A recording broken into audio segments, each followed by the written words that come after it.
नमस्कार दर्शक बंधु मु आचार्य आशीष कुमार नायक आपण समस्त को हार्दिक स्वागत जनाऊँगी आखि उत्कल यूट्यूब चैनल।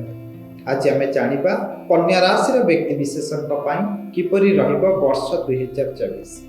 जो मानकर कन्या राशि कन्या लग्न से ए वर्षटी अत्यंत अनुकूल रही, कारण देवगुरु बृहस्पति आपण सप्तम स्थान में संचार कर बृहस्पति मीन राशि कारण हंस महापुरुष योग सृष्टि होती। वैवाहिक जीवन में जदि किसी समस्या रही तेबे आपंकर वैवाहिक समस्या दूरीभूत हो।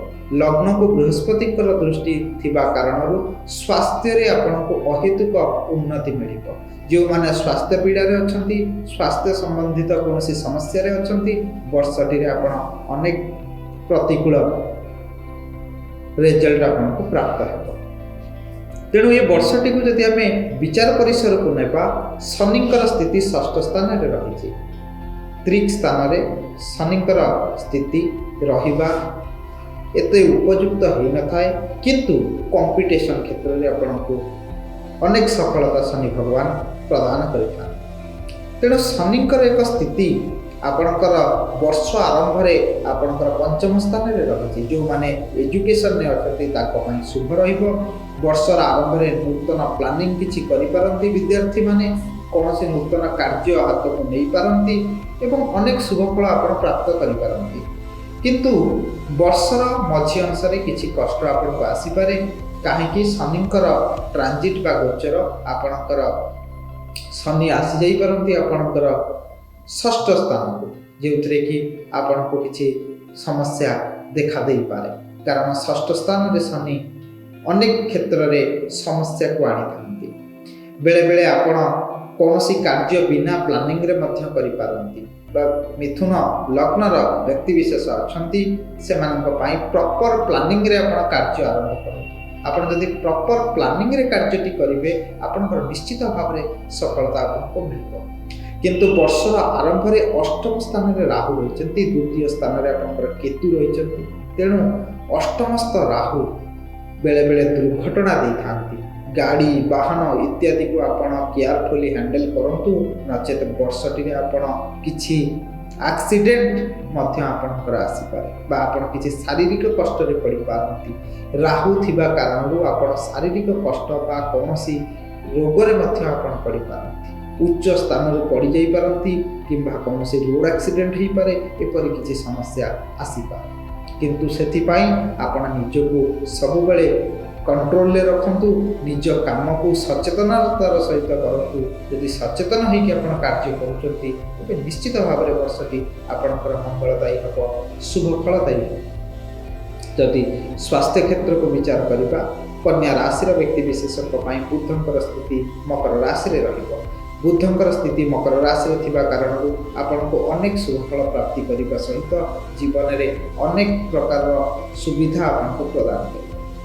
धन संपत्ति को विचार कले ए वर्षर आय स्थान आपनको अत्यंत सुंदर रही।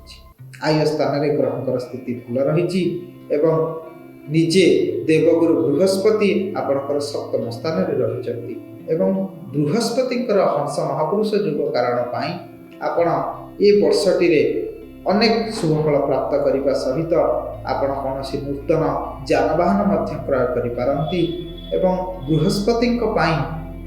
बृहस्पति एक श्रेष्ठ स्थिति पाई आपण मांगलिक कार्य आबद्ध हो पारंती। जो माने झील माने अछंती विवाह पाई रहिचंती अपेक्षारत अछंती ए वर्ष आपण मांगलिक कार्य जोड़ी ही पारंती। ए वर्षटी बृहस्पति एक श्रेष्ठ स्थिति रही। तेणु वर्षटी बृहस्पति और शनिकर प्रभाव बहुत अधिक रही। ए वर्षटी जदि मु आपणकर कन्या राशि व्यक्ति विशेष को विचार परिसर को नेबी आपणक बृहस्पति द्वि केन्द्र स्वामी होता बृहस्पति स्थिति सप्तम केन्द्र में कारण अनेक सफलता आपको प्रदान करे। चतुर्थ स्थान स्वामी बृहस्पति भल स्थिति रही हंस महापुरुष योग। चतुर्थ स्थान भूमि वाहन गाड़ी ये सब स्थान आपण को भूमि वाहन गाड़ी ये सब प्राप्त हो। आशा आकांक्षा परिपूर्ण हो।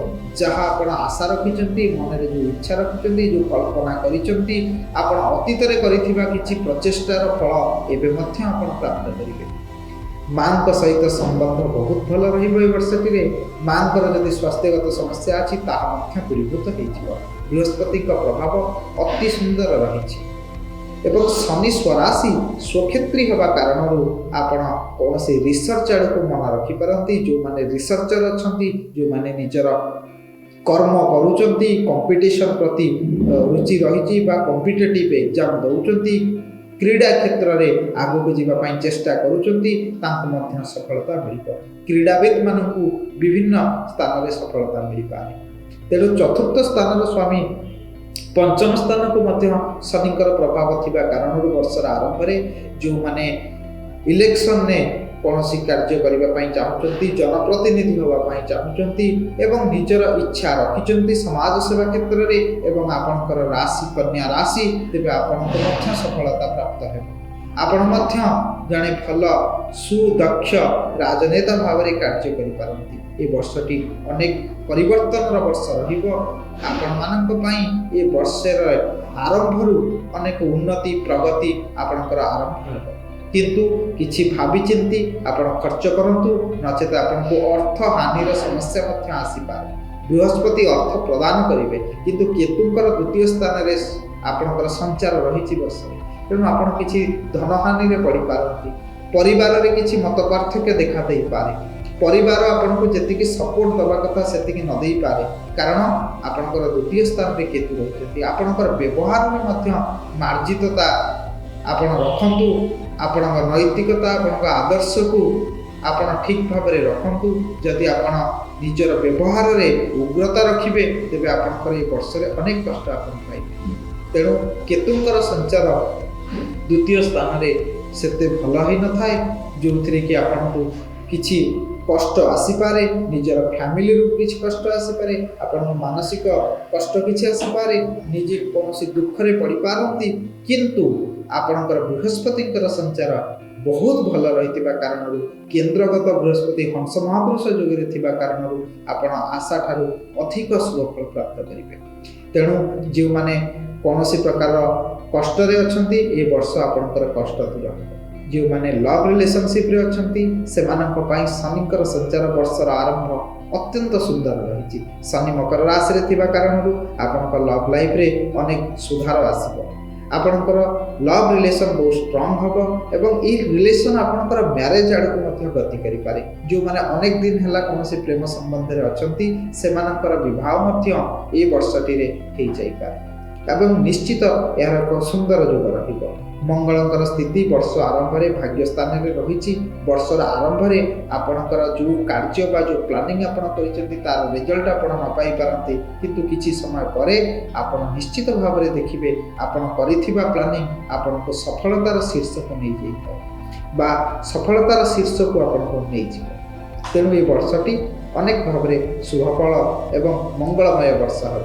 ଯେଉଁ ବିଷୟରେ ମୁଁ ଆଲୋଚନା କରିଥିଲି ଯେ ଯେଉଁମାନଙ୍କର କନ୍ୟା ରାଶି, ତ ମଙ୍ଗଳଙ୍କର ପ୍ରଭାବ, ମଙ୍ଗଳଙ୍କର ଗୋଚର ଏବଂ ରାହୁ ଏବଂ କେତୁଙ୍କର ଗୋଚର ଭଲ ନଥିବା କାରଣରୁ ଆପଣମାନଙ୍କୁ କିଛି ଆକ୍ସିଡେଣ୍ଟ ଆସିପାରେ, କିଛି କଷ୍ଟ ଆସିପାରେ। ତେଣୁ ମହାମୃତ୍ୟୁଞ୍ଜୟ ମନ୍ତ୍ର ଜପ କରନ୍ତୁ ଏବଂ ରାଶ୍ୟାଧିପତି ବୁଦ୍ଧଙ୍କର ଆପଣ ପୂଜା କରନ୍ତୁ ଏବଂ ଆପଣଙ୍କର ଇଷ୍ଟ ହେଉଛନ୍ତି ଗଣେଶ ଭଗବାନ। ତ ଗଣେଶ ଭଗବାନଙ୍କୁ ଆପଣ ପ୍ରସାଦ, ଲଡ଼ୁର ପ୍ରସାଦ କରିକି ଆପଣ ଛୋଟ ପିଲାମାନଙ୍କୁ ଖାଇବାକୁ ଦିଅନ୍ତୁ। ବୁଧବାର ଦିନ କରନ୍ତୁ।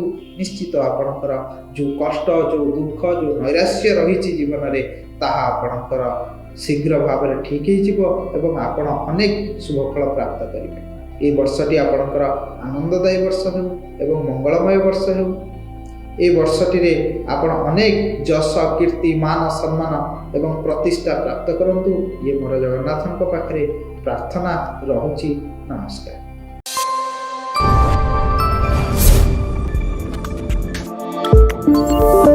ଆମ ଚ୍ୟାନେଲ ଲାଇକ୍ କରନ୍ତୁ, ସବସ୍କ୍ରାଇବ୍ କରନ୍ତୁ, ବେଲ୍ ଆଇକନ୍ରେ ପ୍ରେସ୍ କରନ୍ତୁ, ସେୟାର କରନ୍ତୁ।